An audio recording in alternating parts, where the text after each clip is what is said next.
Selamat siang, Pak Lukman dan teman-teman. Saya Steven Renata dengan NRP 221116992. Saya Melvin Audriadianto dengan NRP 221116971. Nah, jadi ini adalah codingan dari kelompok kami. Jadi pertama-pertama yang kita lakukan itu adalah mengimport library yang nanti akan kita pakai. Dalam hal ini ada tree, ada pointer log, sama ada GLTF loader. Nah, kemudian kita akan menginisialisasi scene, di mana itu adalah kanvas tempat kita menaruh objek, tempat kita melakukan segala sesuatu. Kemudian kita deklarasikan kamera. Nah, kamera lalu ada renderer yang bertugas untuk merender objek kita nanti. Itu renderer menggunakan shadow map, dan shadow map tipe shadow map yang dipilih adalah soft shadow map. Kemudian kita atur set size, gamma input, gamma output, dan gamma faktor. Gamma faktor 2,2 itu karena yang paling umum dipakai. Kemudian ada load background menggunakan cube texture loader. Itu jadi nanti supaya background kita, kalau biasanya kanvasnya kan putih, itu nanti menggunakan gambar itu yang ada PX, PNG, NX, PNG. Jadi pakai 6 gambar, nanti itu jadi background kita. Kemudian scene background sama dengan background texture itu jadi ya cube texture loader yang kita buat dihubungkan dengan scene. Kemudian kamera position itu adalah posisi awal kamera saat saat 3GS-nya di load. Kemudian dokumen body event child itu berarti menghubungkan 3GS-nya dengan browser kita, dengan HTML-nya. Nah, sekarang untuk deklarasi dari point light 1, ini mendeklarasikan titik cahaya yang akan menerangi 3JS kita, yaitu dalam bentuk cafe tadi. Nah, di sini ada ada empat parameter, yaitu yang pertama ini untuk menentukan warna apa yang akan digunakan dalam lampu tersebut. Lalu yang kedua ada seberapa terang lampu tersebut akan di load. Nah, selanjutnya ada jarak jarak seberapa luas cahaya lampu tersebut akan tersebar. Dan yang terakhir adalah nilai redup dari lampu. Jadi setelah jarak jarak tertentu, lampu akan redup, semakin redup dan semakin redup. Nah, selanjutnya ada point light 1.gas shadow. Ini maksudnya untuk membuat bayangan terhadap terhadap suatu objek jika lampu tersebut melalui objek tersebut. Nah, yang selanjutnya ada point light position. Ini untuk menentukan posisi dari titik cahaya yang sudah kita load ini tadi. Nah, ini X, ini Y, dan ini Z. Nah, setelah kita menentukan semua tadi, tiga ini, sekarang kita masukkan ke dalam kanvas kita, yaitu scene. Lalu selanjutnya ada point light helper. Point light helper ini merupakan garis-garis bantuan yang digunakan untuk mengetahui titik-titik lampu kita ada di mana. Sebenarnya sama seperti position, hanya saja kalau kalau tanpa ini kita tidak bisa mengetahui posisi tepatnya ada di mana. Untuk point light 2, point light 3, dan point light 4 itu sama seperti point light 1 karena kita menggunakan 4 lampu di cafe kita. Selanjutnya akan merupakan merupakan ini apa model yang akan kita upload. Nah, ini consload ini adalah deklarasi untuk memanggil fungsi GLTF loader, yaitu untuk fungsi untuk meload model yang sudah kita download dari Sketchfab.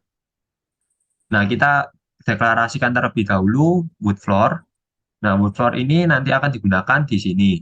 Nah, sebelum itu loads.load ini eh, se- merupakan fungsi yang digunakan untuk memanggil memanggil file-file Sketchfab yang sudah kita download tadi dengan path yang sudah disesuaikan. Nah, ini boot floor tadi ini akan dimasukkan GLTF scene yang merupakan merupakan fungsi yang sudah kita panggil tadi. Nah, jadi ini merupakan variabel penampung untuk model kita. Setelah itu kita baru bisa melakukan penyesuaian mulai dari posisi. Di sini saya menaruh wood floor ini di posisi X0, Y0, dan Z0.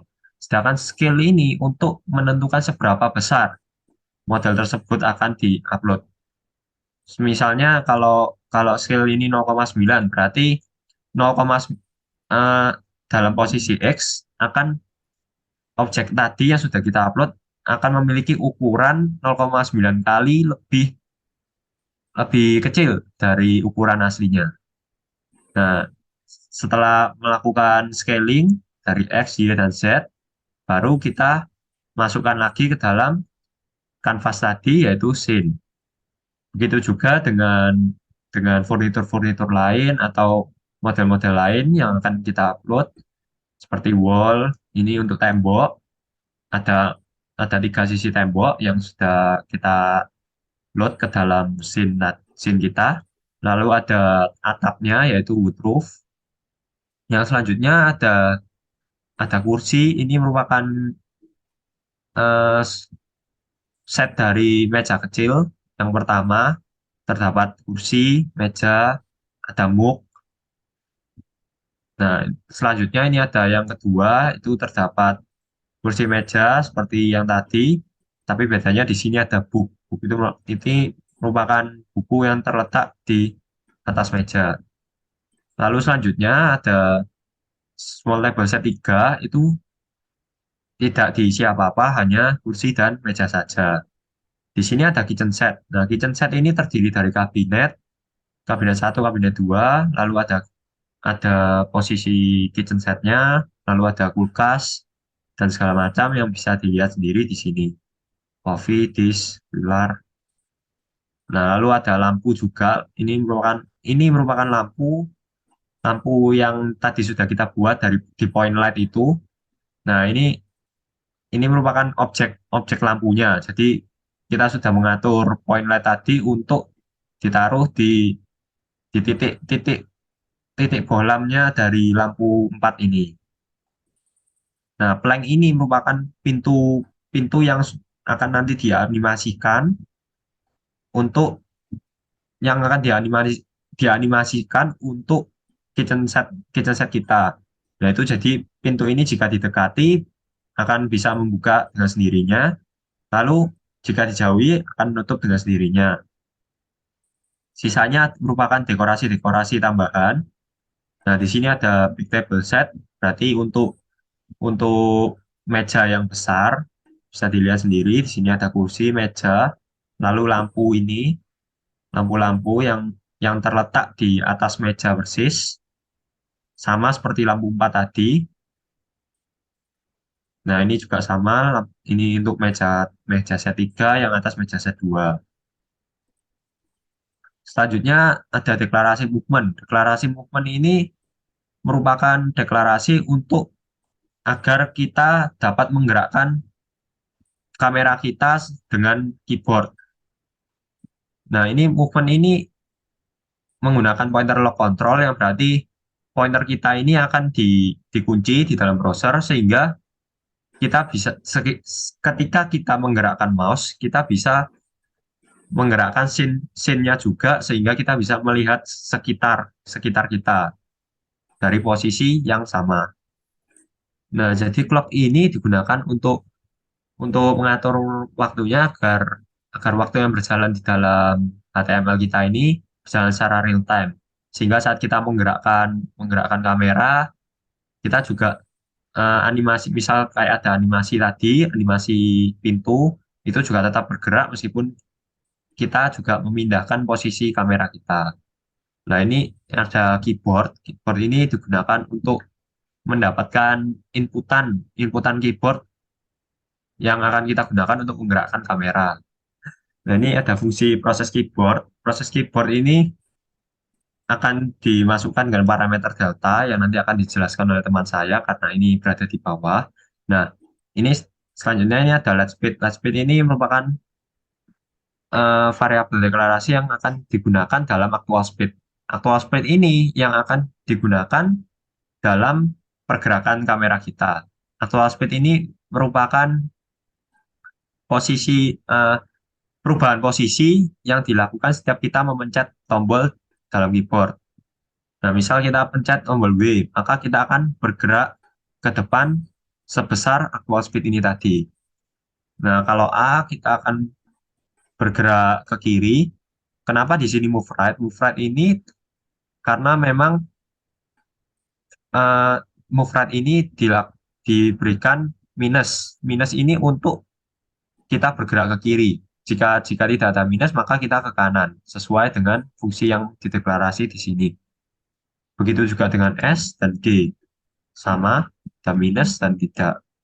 Shift ini agar kita turun. Jadi kameranya agar turun ke bawah. Makanya kita kasih minus actual speed dengan deklarasi translate Y. Sedangkan spasi ini untuk bergerak ke atas. Nah, kemudian bagian ini adalah bagian untuk animasinya. Jadi itu ada check position. Check position ini untuk mengetahui jarak antara objek dengan kamera. Di sini kita pakai distance to. Jadi blank dot position dot distance to itu mengambil jarak antara blank dengan kamera position. Nah, kalau jaraknya lebih kecil dari 50, maka animasinya dijalankan. Nah, kemudian untuk menjalankan animasi itu pakai blank animate. Jadi intinya di coding ini uh, itu ada blank position set plus 0,1 min 0,1 itu jadi untuk geser geser objeknya jadi terlihat seakan-akan pintunya itu membuka dan menutup. Misalnya cuma pakai log itu cuma logika biasa. Kemudian terakhir ada function browsing. Browsing ini pertama dia manggil renderer, jadi rendernya disuruh render lagi. Kemudian ada let delta.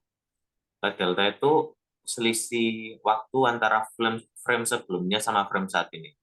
Kemudian di delta ini dilemparkan ke proses keyboard function tadi untuk menjalankan kamera. Jadi delta itu isinya selama selisih waktu itu apa aja yang bergerak gitu. Kemudian movement log, check position, blank animate itu untuk animasi. Terakhir request animation frame itu jadi dia minta frame selanjutnya itu untuk memanggil function browsing ini lagi. Jadi bisa looping terus, jadi animasinya jalan jalan terus.